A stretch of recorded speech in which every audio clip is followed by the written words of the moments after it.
ছাত্রীদেরকে ছাড়া বা নারীদেরকে ছাড়া এই আমাদের আন্দোলন সফল হতো না।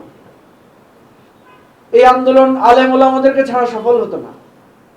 এই আন্দোলন এখানে যারা আছেন, এই যে ছোট ছোট ক্যামেরা নিয়ে আমাদের যে সমস্ত ভাই বোনেরা আছেন, যারা আমাদের মনে আছে সেই কারফিউর সময়, সেই কঠিন সময়ে পুলিশ যখন আমাদেরকে চারিদিক থেকে ঘেরাও করত, আপনারা আমাদের সাথে থাকতেন বলে পুলিশ আমাদেরকে মারতে একটু দ্বিধা করত, কারণ জানে যে আমাদের এই আহত হওয়ার, নির্যাতিত হওয়ার ছবিটা আপনারা হয়তো ধারণ করবেন। এই ভয়ে আমরা অনেক নির্যাতন থেকে রক্ষা পেয়েছি।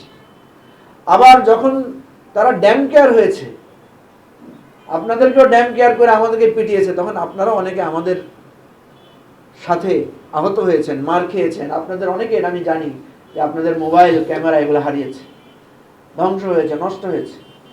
সেজন্য আজকে যেভাবে আমরা আলেম ওলামাদেরকে নিয়ে একটা মানে এই যে ধন্যবাদ জ্ঞাপন বা কৃতজ্ঞতা প্রকাশের অনুষ্ঠান করেছি, একটা প্রতীকী, ঠিক আমরা আমাদের এই সাংবাদিক বন্ধুদের, বিশেষ করে যারা সোশ্যাল মিডিয়া অ্যাক্টিভিটিজের সাথে বেশি জড়িত, বেশি কাজ করেছেন, কষ্ট করেছেন, দৌড়াদৌড়ি করেছেন, রোদ বৃষ্টি মাথায় নিয়ে আমাদের ডাকে সাড়া দিয়েছেন, তাদেরকে নিয়ে আমরা একদিন অনুষ্ঠান করব এবং সেদিন আমরা আপনাদের কথা শুনবো, আপনাদের সেই দিনগুলো শুনবো, কিভাবে কষ্ট করে দিনের পর দিন আপনারা এই ঝুঁকি নিয়ে কাজটা করেছেন। আমরা যারা জুলাই অভ্যুত্থানের অংশীদার ছিলাম, আমাদের মধ্যে যাতে কোনো ফ্যাসিবাদ সংক্রমিত না হয়, এই বিজয়ের অহংকারে আমরা যাতে নিজেরা ফ্যাসিবাদী হয়ে না যাই।